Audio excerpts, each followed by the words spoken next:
I was like, hey, you look like you need help. Can I help you? And he's like, sure, what can you do? And I said, nothing. And he said, well, that's no help. And I said, well, teach me. And he said, just go touch something. What if I break it? He said, I'll fix it. And that's the beginning of my technical career. Most people don't even realize the tech until something goes wrong. It is very complicated, but we've put together lots of systems, trained and empowered people to take what is complicated and make it achievable. What would you say then to someone who thinks that the tech world and the church world are at odds with each other?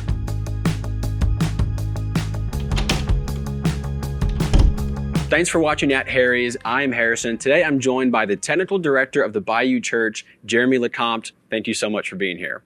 I'm excited. Jeramy, I've known you for several years now, but I want to kind of start at the beginning of your story. Can you tell me a little bit about what your life like was growing up? Like most kids, I had a mom and a dad, but they never got married.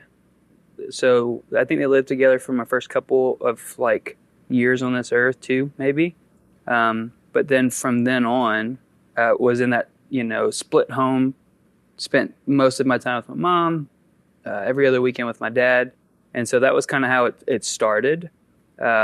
I have 8 siblings that are kind of mixed of step and half, and so it was definitely interesting growing up. I didn't know any different, but back then, because I'm old, it wasn't like the normal, if that makes sense. But what was cool is my mom sent us to a private school here in Lafayette, and I kind of got my start there, learning about, I guess what we're going to talk about later is like how I got here, learning about Jesus, who he was, what he meant. And then fast forward a couple of years, when I was 10, throughout some trauma and drama that happened within the family, I got moved over to Morgan City. And that's where, I call it like part 2, act 1, 0 through 10, Lafayette, Louisiana. Act 2, 10 through 18, Morgan City. And so it was a wild transition. I started 5th grade. I was really excited because we were learning French. And I was like, that's going to be cool. And then my first week of my 5th grade year was when we moved. So we moved to Morgan City, and for several weeks I was out of school. We were trying to figure out what was going on and what was going to happen. And honestly, I don't remember what particularly was happening in our lives at that time. I just remembered we made the change. So fast forward a couple weeks, and my mom came home back to Lafayette, Louisiana, and then I stayed with my uncle and my grandparents in Morgan City. And so that was a weird transition. I think my mom needed to get back on her feet, and so they were like, hey, we'll just hold on to him for a little while you navigate that. I think my mom and dad were doing the best that they could. But, life just throws you a curveball sometimes, and you got to figure it out. And so it was only supposed to be temporary that I would stay in Morgan City, and that turned into being long-term. And, for a long time, I was confused by it, frustrated by it. But looking back now, what you don't know then, now, it was God setting me up for, just using my story to touch the lives of the people around me. Couldn't have seen it then, but I never went to bed without anything I needed. I never didn't have food in my belly. I never didn't have a pillow to sleep on. I always had everything I could possibly need. God provided every step of the way. And it was difficult, but it made me who I am today. And through that, I learned how to adapt. I learned patience, in a sense. I learned how to leverage relationships. I needed to in that time because I was didn't know how would you say this? I didn't, I struggle with my worth. I was confused. I was, not knowing where I was going, where I was coming from, how I got there, how long I was going to be there, And so figuring all that stuff out as a youngster what I did was I was attracted to people and families that I thought my life should look like, which is kind of like probably not healthy. But at that time, it was exactly what I needed. And so when I say I learned to adapt, what I mean by that is I became like a chameleon to my environment. I became whatever I needed to become to succeed. And that taught me at a young age how to walk into most any situation and succeed in it.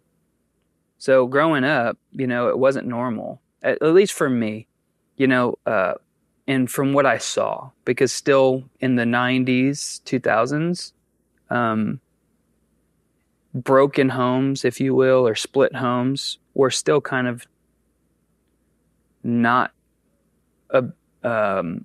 talked about. Like it was like people were still like, oh, my parents getting divorced, that's a big deal, like crushing. It was life crushing then still. And so I thought I needed to be a part of a real family being a mom and dad live in the same household, and like what I thought being raised as a kid should look like.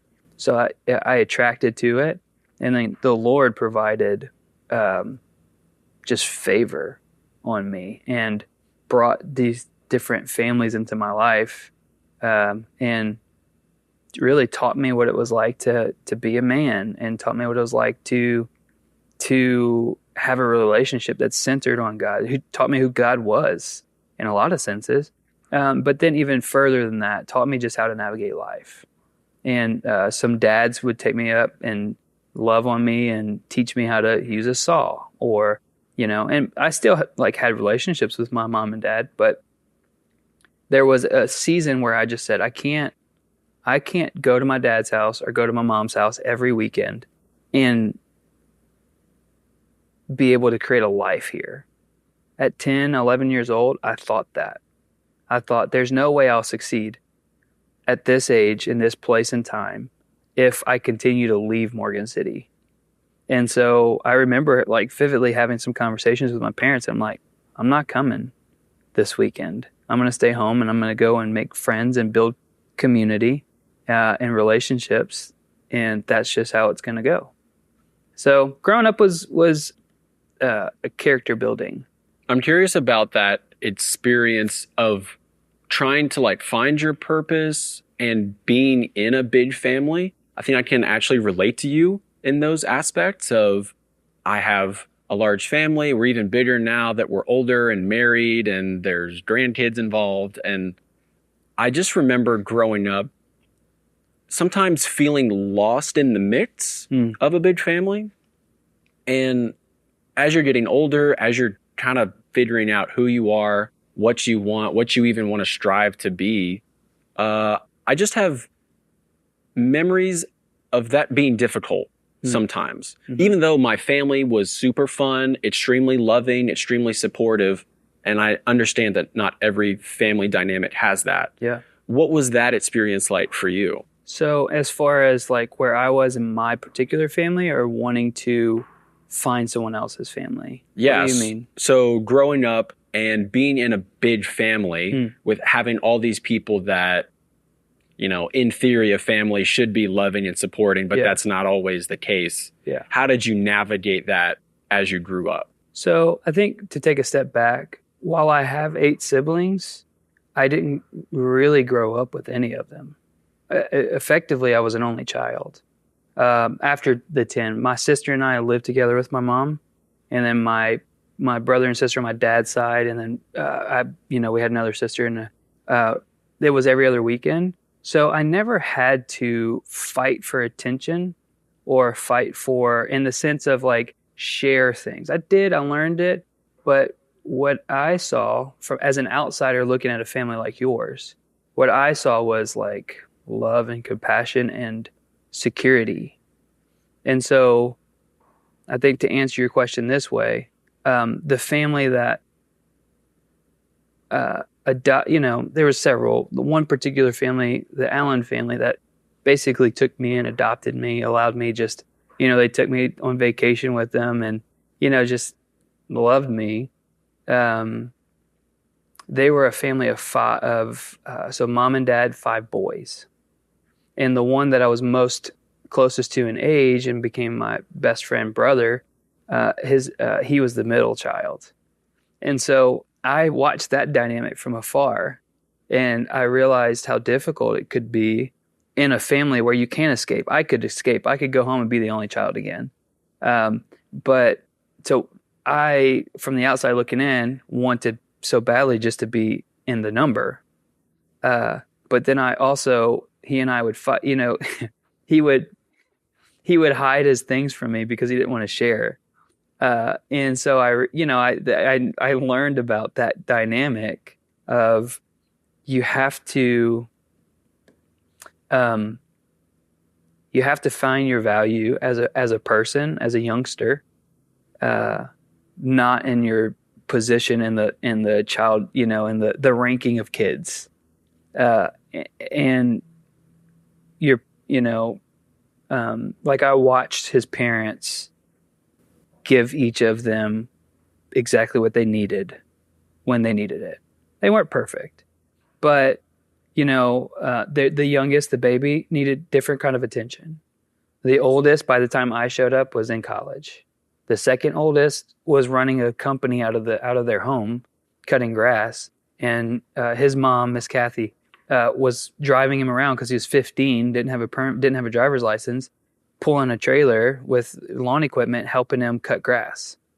And and then Dan, who's the third one, Dan was kind of independent, super duper smart, liked technology. And so like he kind of did his own thing. And then his mom would just spend time to relate with him. Same thing to the next and the next. And so I guess to answer your question, finding who you are in that very moldable time in our lives as kids and our teens is very difficult. But when you have like a home with parents who understand the big picture, who make God first and love their kids second, and then work and everything after, I think you unknowingly, for those guys, it molds who they are. So I think I had an interesting perspective in saying, I want that. It looks hard to be in the middle of all of those kids and everybody demanding time. But at the end of the day, they would always sit around the table and have dinner together. You know what I mean? They knew each other's burdens and challenges and successes. And so like that in and of itself, I think molds you. And it molded me because I was just an outsider. But experiencing, and that's not everyone's experience, but that was what I wanted. You know what I mean? And I had lots of families, lots of other examples of smaller families still doing that, larger families still doing that. But that one stands out to me the most because it was like, that's it. That's what I want to be when I get older. I want to be like that. And growing up with that experience, growing up with that perspective, did you ever see yourself as a pastor or as a technical director? When I made that transition in Morgan City, there was a season of not feeling loved. Like I didn't have anybody who loved me, even though I knew it wasn't true. Like my uncle wouldn't take the risk of raising me solo if he didn't love me. My mom, would not have allowed me to move to Morgan City if she didn't love me. My dad, the same, if he didn't love me. So, and my grandparent, I knew that I was loved, but in those moments, as a kid, you don't know what's going on. And so I just knew in my heart that I needed something more. And I knew who Jesus was, but I didn't really have a relationship with him. But I knew that when I was around people who said they liked him, I felt something different. So I got put into another private school in Morgan City, and it was attached to a church. And one day, we lived just a couple of streets down. One day, I just was like, I'm going to church today.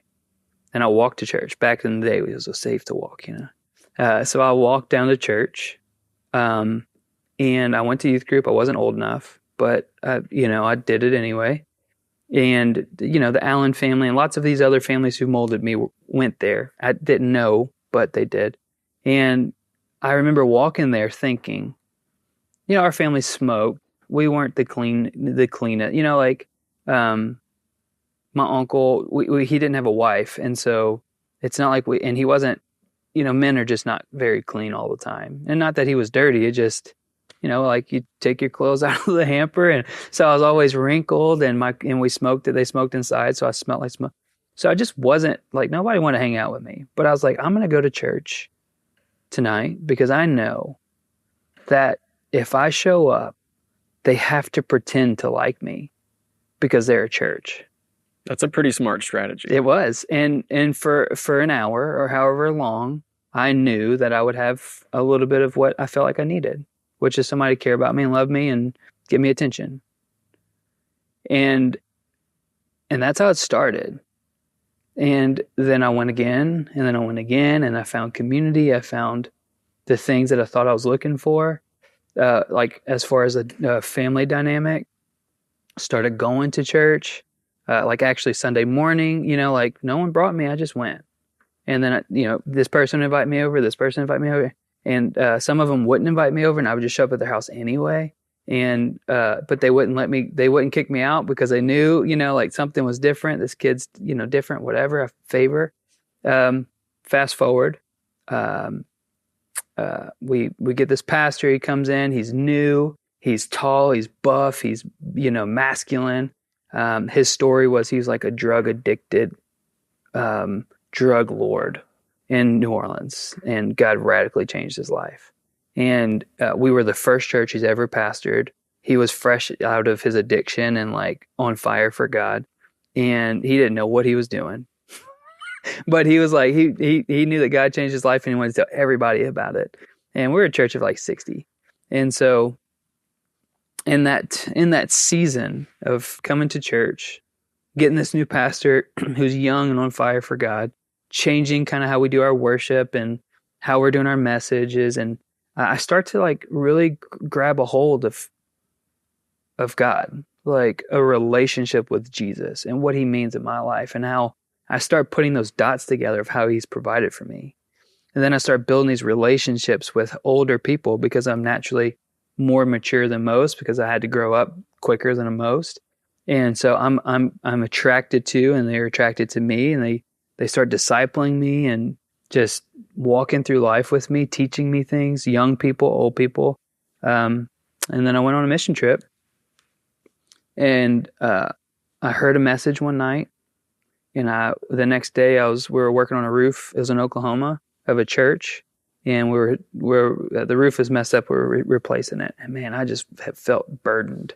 And the pastor walked over and said, "Hey man, are you okay?" And I remember I just started crying, and I was like, "No, not okay." And he said, "What's going on?" I said, "Man, I don't want my mom and my dad and my brothers and my sisters. I don't want them to go to hell. I want them to go to heaven."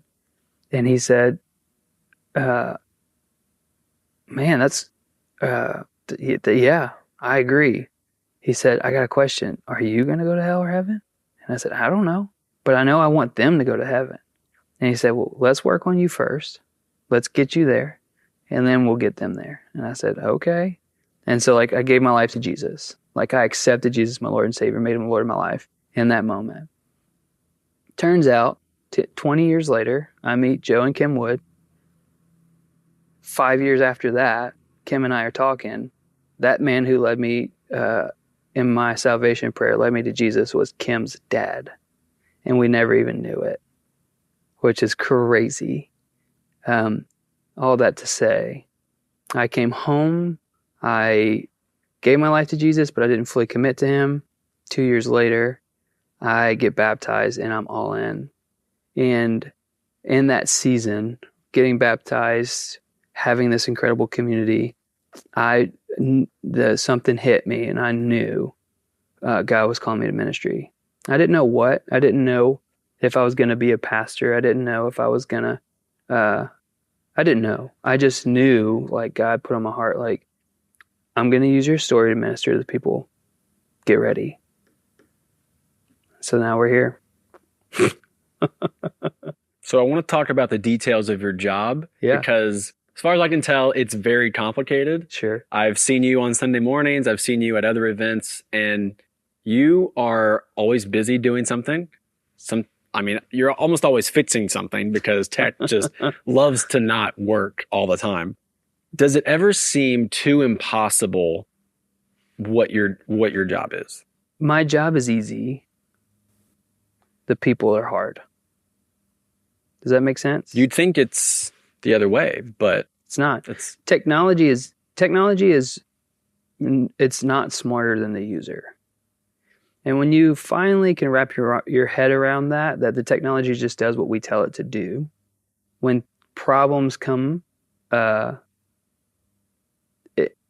you can build a troubleshooting path if you understand signal flow and you understand it helps that I put the systems together. So I understand like where the beginning and the end is. It makes it a lot more manageable. But when I walked in for the first time, I didn't sleep for months. You know, I was so afraid of this place, overwhelmed by the just gigantic massness of, like that's not the right word, but just that it was an overwhelming thought that I was now in charge of this place. I think what I had going for me was I started volunteering here in 2009, and the technical director then was over his head. And I walked up to him. I was like, "Hey, you look like you need help. Can I help you?" And he's like, "Sure. What can you do?" And I said, "Nothing." And he said, "Well, that's no help." And I said, "Well, teach me." And he said, "Just go touch something." And I said, "What if I break it?" He said, "I'll fix it." And that's the beginning of my technical career. Before that I did IT. So I had a technical mind. But the world of live production is what used to be very different. Now they're very similar. But that guy, his name was Stephen Monroe. He was overwhelmed, overworked, had too much on his plate, couldn't keep up, and was serving on empty in a lot of cases. And I just saw that he needed help. And I was like, I don't know what I can do, but I want to be there. I want to help because I think this stuff is awesome.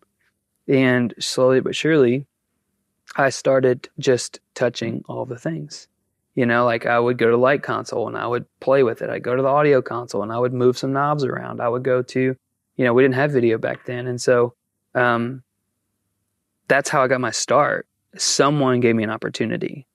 Someone created a safe place for me to come and try. And that has led me to where I am today. And to bring the full circle, there's a lot of things that need fixed. I am very busy.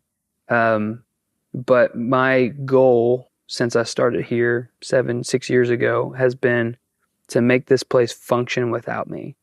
So that if I get hit by a bus, the Bayou Church will never know. Outside of me, my personality, they would be sad that I was dead, you know what I mean? But as far as like the function of the church moving the gospel forward using the technology that we have, they would never know the difference. And it takes a lot of intentionality to get from where we were to where we are now. And I'm not going to say it's fully successful, but we've made huge strides to get there. So it is hard. It is hard, but it's a system. Systems make hard things easy. And one of the other strategies is to empower people to think for themselves, teach them how to troubleshoot, and offload responsibility and give them and enable them to do what is necessary to move forward. And by doing that, I take all of the responsibility off of me and I hand it over to my team and allow them the privilege of doing it with me, not for me. And by changing that mindset of people are coming here just to press a button to people are coming here because they belong and they have purpose and they have empowerment to do what's necessary, change the game. So my job, if I do it well, means that come Sunday morning, I don't touch anything. Not always the case because the gremlins show up, but we're not troubleshooting for hours, we're troubleshooting for minutes. And then the team is doing what the team does. And as far as the congregation knows, nothing's wrong. So it is complicated. It is very complicated. But we've put together lots of systems and trained and empowered people to take what is complicated and make it achievable. Just so you know, I hope you never get hit by a bus. Thank you. Because I would be very that. sad if you were hit by a bus. I mean, I would be sad too. Thank you. I think you would survive, though. You know, you might give the bus a run for its money. You know, God's got favor, right? In the world of live production, most people don't even realize the tech. Like you said, they're not even aware. They're not even paying attention until something goes wrong. Yeah. And then it's all your fault. Yeah. So what kind of pressure are you facing on a regular basis in this role? It's a lot of pressure. It is a lot of pressure. Like you said, no one notices you until things are broken. Which is, it's ironic, honestly. Like, you asked the question about being a pastor. When you're a pastor, you're in front of people, typically leading them down the, leading the charge, loving on them. You're usually the front guy. In the technical world, in the production world, the whole goal is to not even be known. If we've succeeded, no one has any idea we existed. It's like, it's counterproductive almost. But it's a lot of pressure, especially in the church.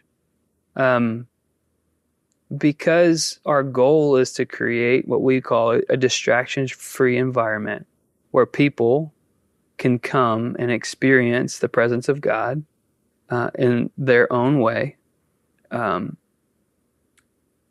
And that's a lot of pressure that we put on ourselves, I think, because I'm conflicted often with technology.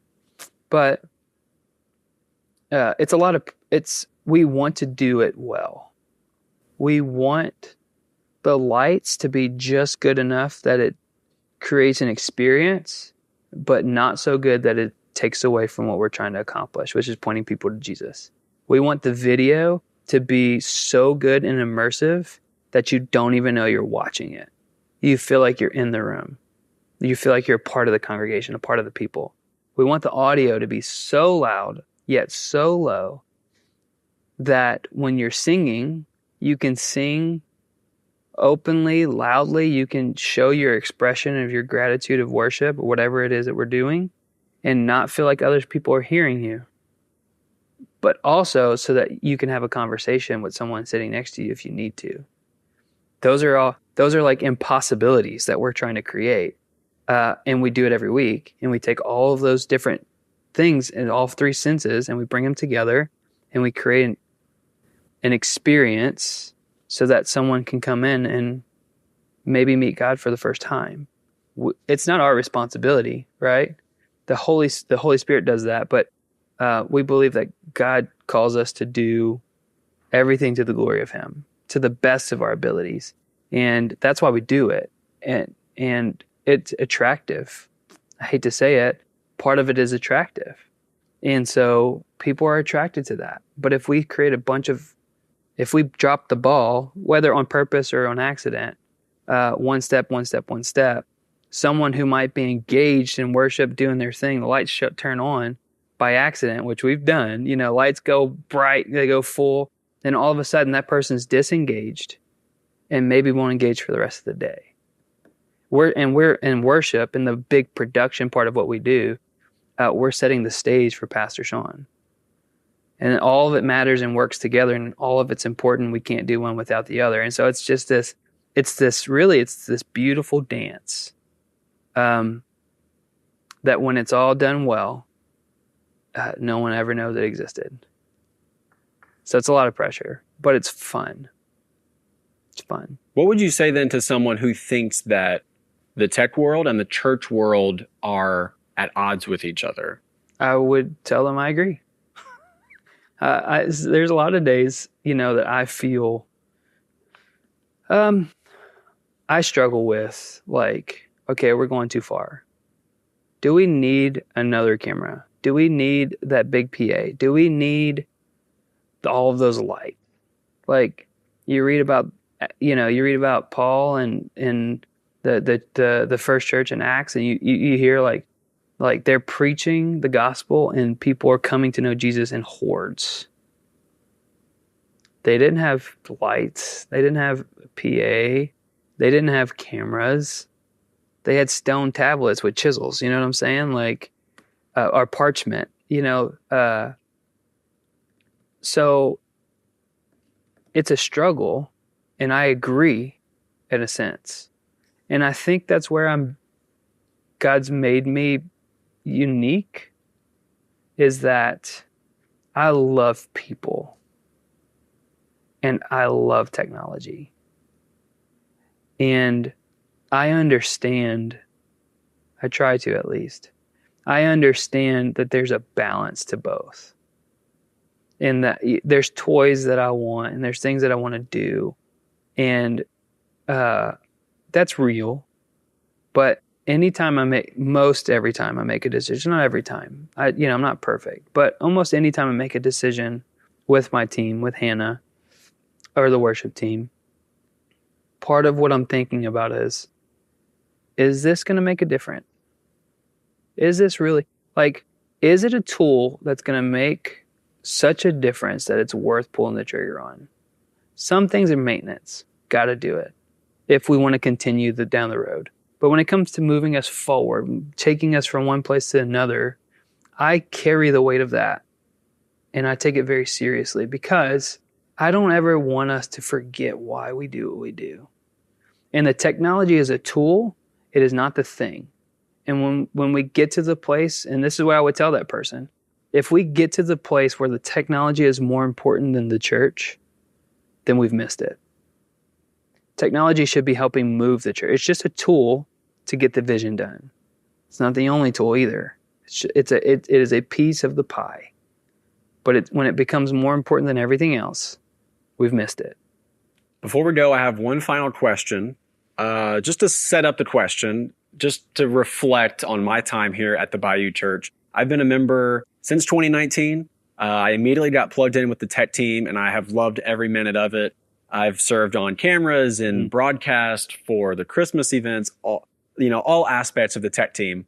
And you have been in charge since then. So I wanted to ask you if you could be honest, and honestly audit my time as a member of your tech team. You're not going to offend me, whatever you say. Yeah. Hopefully there's more good than bad. But I just wanted to honestly ask you if you could audit my time. What do you think has been, what it's been like for the past 5 years? I appreciate that question. That's a hard question to ask. And you put me on the spot. Yeah. I'm all ears. I'm open to feedback. Yes. When you came in, like every volunteer that comes in, I'm like, okay, I'm sizing you up. I'm trying to figure out where you're at, what you want to do, how you want to do it, what's your talents. And I knew you had a background in video. You were trying to move in that direction. I knew you from the BCM, and Joe spoke highly of you. And so I was like, okay, yeah. And when you came in, if I'm not mistaken, we only had 2 cameras. That's right. 2 cameras, and the broadcast room was in a closet. Yeah. And so I will say that you came in, you were good. You weren't great, you were good. And you got some time under your belt, and you improved and improved. And I remember one day we threw you in the video room. I was like, let's see if this dude can produce. And you produced that day. Do you remember that? And you were like, give me some feedback. And I was like, it wasn't great. It wasn't great. You're not ready yet. Which was a testament to you because you kept coming. Sometimes when you get that feedback, it can hurt a little bit, but you kept coming. And I said, we just need to keep them on the camera for now. We need to keep them on the camera for now. Christmas comes around, big production. We throw a bunch of extra cameras. Let's put them on one of those cameras. Let's try them out. So I would say, you have grown every step of the way. And to the fact where, you've moved from camera 1 to camera 2 to slider to jib, which is a big jump. And dude, you came in, you owned it. You know what I mean? You came in, you put the time, you put the effort, you swung that thing hard, all around. I've hit the wall twice. I don't think you've ever hit the wall. I have not hit any walls or any people. Yeah. It's good. And so what I will say is like every place that I've asked you to step up, you've stepped up to the point of when you took a hiatus from us, you took another job here and you were helping out. I was so sad because you are Jib Man Harry. You know what I mean? Like you are the one and only Jib Man. And here's what's crazy. You don't know this, but you were an answer to prayers. Because when we got the Jib, it was like a new tool, a new thing. Great. Who's going to do it? I don't know how to do it. It's overwhelming. I figured it out. I understand what I want the shots to look like. But what I do well is I help resource people, train people, bring people in. I don't make pretty things. I just surround myself with people who can make pretty things. And you were it. You're now the Jib Man. You've taken that mantle and you've moved it down the street. And then like when it comes to the video production, the producing, I asked you the other day, hey, are you ready to get back in? I think you've made it to the next level where I can trust you. I can trust you with the monster. And that's leadership. That's taking someone from where you see them and bringing them to where you see they can be. Not that I am responsible for it. I don't take any credit. You did all the work. I have to give you a lot of credit. Well, thank you. But you did all of the work. I just gave you the opportunity. And that's what separates people in this work and honestly in this world. There's plenty of opportunity if you want it. But when the opportunity comes, you have to take hold of it. And you did. And so to audit you, I would say you've done nothing but grow. And I'm grateful that you're here and you're on my team. I have to give you credit because you have been a mentor to me. You've been a coach to me, a leader, and a brother all at the same time over the past 5 years. So I am very grateful for your friendship and your leadership. Thank you for being here and for answering my questions. Hey, thanks for having me. This is a lot of fun. Thank you. I want to make a deal with you. If you hit the subscribe button, I promise that I will continue to improve this channel. The production will get better, the conversations will get better. That is my guarantee. If you enjoy what I do here on this channel, then I hope you join me on this journey. Do we have a deal?